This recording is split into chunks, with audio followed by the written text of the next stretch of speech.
Hey y'all, this is Carl Jr. Just hanging out, chilling at the house, you know. For some reason, my cat always likes to sit right next to my head.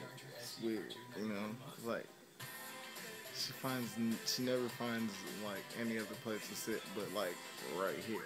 It's fucking weird, you know. But you know, just sitting down, just chilling, you know, watching TV,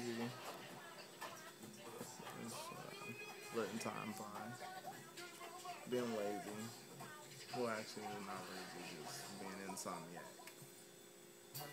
About to go to bed soon. Tired. But, you know, doing want to point out, she always sleeps next to my head. Or sits next to my head. So, falling asleep right now. Look at it. Look at it. Oh, falling asleep right now. Look, you sleeping all hard. Yeah.